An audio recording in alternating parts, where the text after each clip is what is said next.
شەڕ کەسانی تر دەستیان پێکرد، بەڵام داهاتوو دەبێ خەڵک بە ئیرادە و پشبەستن بە هێزی خۆیان بنیادی بنێن.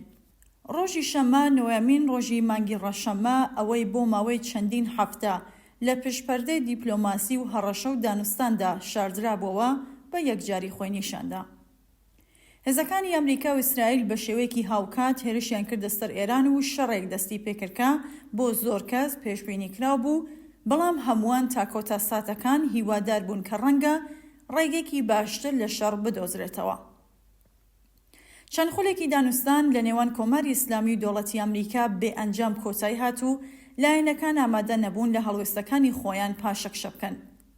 ئێستا ئەوە خەڵکی ئێرانن کە لە نێو ئاگرێکدا دەسووتێن کە کەسانی تر هەڵیان گیرساندووە.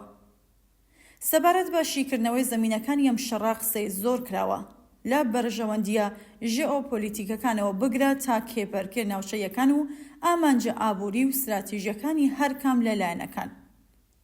بەڵام ئەوەی دەبێت جەختی لەسەر بکرێتەوە ئەوەیە کە ئەم شەڕە لەلایەن هەڵگیرسێنەران و زەمینە خۆشکەرەکانیەوە لە هەردوولا هیچ پەیوەندیەکی بە بەرژەوەندیەکانی خەڵکی ئێرانەوە نییە، نە بە ئازادیان، نە بە ئاسایشیان و نە بۆ ژیانە باشترێک کە ساڵانێکە ئاواتی بۆ دەخوازن. لە ئاوا شەڕێکدا بێجگە لە وێرانی و لە دەستچوونی گیانی مرۆڤە بیدیفاعەکان هیچ شتێک نەسیبی خەڵکی ئەم وڵاتە نابێت. بۆ تێگەیشتن لە کاردانەوەی بەشێک لە کۆمەڵگەی ئێران بەرامبەر بەم شەڕە دەبێت لە خاڵێکی ترەوە دەست پێ بکەیت. کۆماری ئیسلامی لە ماوەی 47 ساڵ دەسەڵاتداریەتی خۆیدا خوێنی زۆرینەی خەڵکی کردووەتە شوشەوە و مانەوەی خۆی لە دروستکردنی قەیران و تێپەڕبوون لە قەیرانێکەوە بۆ قەیرانێکی تر دابینیوەتەوە. ئەم ڕژێمە نەک هەر هیچ کات وەڵام دەرەوەی داخوازیە سەرتاسەریەکانی خەڵک نەبووە، بەڵکو هەر دەنگێکی ناڕزایەتی بە تونترین شێوە کەپ کردووە. کوشتاری بەفرامباری ئەمساڵ جارێکی تر نیشانی داکات توانای ئەم ڕژێمە لە مرۆڤکوژی و دڕندایەتی سنوور ناناسێت. ئەم ڕووداوە تاڵە لە مێشک و دەرونی کۆمەڵگایەکدا کە ساڵانێکە لە ژێر فشاری خەفەقان و هەژاری و سەرکوتدا وەچەنگ هاتووە شوێنەوارێکی قوڵی جێهێشت. ڕق و بێزاری پنخواردنی ناودڵی خەڵک گەیشتە ئاستێک کە بەشێک لەوان وێرانکاری شەڕیان بەلاوە باشترە لە بەردەوامبوونی دەسەڵاتی ئەم ڕژێمە. ئەم ڕاستیە قوڵایە و کارەساتەیەکە 47 ساڵە بەسەر ئەم خەڵکەدا هاتووە. کۆماری ئیسلامی لە ڕەوتی دانوستانەکانی پێش شەڕدا لە بەردەم دوو بژاردەدا بوو، ڕێکەوتن یان شەڕ. ڕێبەرانی ئەم ڕژێمە دەیانزانیکە لە هەردوو بارەکەدا ڕێگاکە بەرەو جۆرێک لە تەسلیم بوون دەچێت بە هەندێک جیاوازیەوە لە شێواز و ڕادەکەیدا. هەروەها دەیشیانزانی ئەو ڕژێمەی لە ئەنجامی ڕێکەوتن یان شکستی سەربازی دێتە ئاراوە ئیتر نە کۆماری ئیسلامیەکەی جاران بەو دەموچاوە و بەو پێکاتەی دەسەڵاتەوە نابێت. کەواتە ئەگەر هەرس و داڕمان لە هەردوو ڕێگاکەدا چاوەڕوان کراوە ڕەنگە لە هەڵبژاردننی شەڕدا هێشتا دەرفەتێک بۆ ڕزگاربوون شک ببن، ڕەنگە بتوانن لە نێو دووکەڵ و ئاگردا چەند ڕۆژێکی تر کات بۆ مانەوەی خۆیان بکڕن. خۆمەنی ساڵانێکی زۆر لەمەوبەر شەڕی ئێران و عێراقی بە بەرەکەت بۆ مانەوەی ڕژیم ناوبرد. ئەم لۆژیکە هێشتا زیندووە. شەڕ دەتوانێت سەرنجەکان بەلاڕێدا ببات، نەیارانی ناوخۆ بێدەنگ کات یان لەژێر سێبەری شەڕدا سەرکوتیان بکات. ئەم حساب و کتابە ڕەنگە لە ڕەواڵەتدا دروست بێت، بەڵام لە کردەوەدا ئەم جارە قورساییەکی دەکەوێتە سەرشانی جەماوەرێکی کە ئیتر ناخڵەتێن. ئێستا کە شەڕ بووەتە ڕاستیەک، ئەوەی دەبێت جەختی لەسەر بکرێتەوە ئەوەیەکە نابێت ئەم شەڕە درێژە بکێشێت.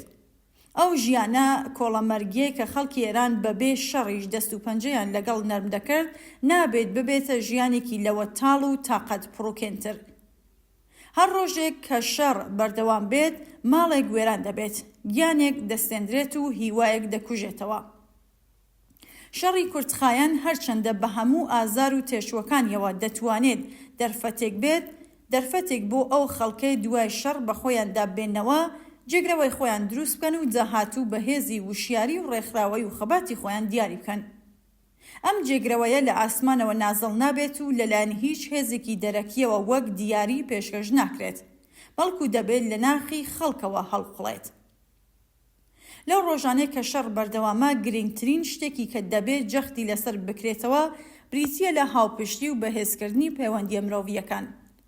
خەڵک دەبێ بەهانای یەکترەوە بچن، زیانەکان کەمکەنەوە و پێداویستەکانی ڕۆژانەی یەکتر دابینکەن. بەڵام ئەم حرەکەتە دەبێ لە هاوسۆزیەکی تاکە کەسی تێپەڕێت و لە چوارچێوەی تۆڕە ڕێکخراوەکاندا کار بکات تا هاوکات لەگەڵ کەمکردنەوەی زیانەکانی شەڕ ببێتە ناوەندێکی خەباتگێڕی بۆ قۆناغی دوای شەڕیش. کۆماری ئیسلامی بێجگە لە مانەوەی خۆی بیر لە هیچ شتێک ناکاتەوە، هەر بۆیە نە هیچ هەوڵێک بۆ ئاسایشی خەڵک دەدات و نە بۆ دابینکردنی پێداویستی ڕۆژانەکانیان کارێک دەکات. خەڵکی هاوچەرە نووس دەبێ خۆیان بیر لە خۆیان بکەنەوە. سیما و ڕێبەرە جێگای متمانەکان لە نێو ئەم بزافە جەماوەریانەدا بناسرێن و خەڵک پشیان پێ ببەستن. ئەم ڕێبەرانە نە لە سەرەوە دیاری دەکرێن و نە لە دەرەوە دەسەپێندرێن، بەڵکو لە ناو کردەوەی هاوبەش و تاقیکردنەوەی متمانە بە یەکتردا دروستە بن. لەو نێوەندەدا ئەزمموی کوردستان گرنگیەکی تایبەتی هەیە. خەڵکی کوردستان دەتوانن هەنگاو بە هەنگاو بۆشای دەسەڵات پڕکەنەوە، لە دامەزراوە مەدەنی و جەماوەریەکاندا خۆیان ڕێبخەن و ئەو وشیاری و ئەزممونێک کە لە ساڵانێکی دوور و درێژی خەباتدا بەدەستیان هێناوە بەکار بهێنن. ئەم کۆمەڵگایە دەزانێت چی دەوێت و چۆن دەبێ بۆی تێبکۆشێ. لە کاتی گونجاودا دەبێ دامەزراوەکانی خۆیان بە مەبەستی پاراستنی دەستکەوتەکانیان بە چەکیش تەیار بکەن. کۆمەڵە وەک ڕەوتێکی ئازادی خواز و یەکسانی خواز خۆی بەهێزێکی جیانەکراوە لەم بزافە دەزانێ و لە پێناو ژیانێکی باشتر و کەرامەتی مرۆیی و کۆمەڵگایەکی ئازاد و یەکساندا خەبات دەکات و بە هەموو توانایەوە بۆ بەهێزکردن و بە ئەنجام گەیاندنی ئەم بزافە تێدەکۆشێت.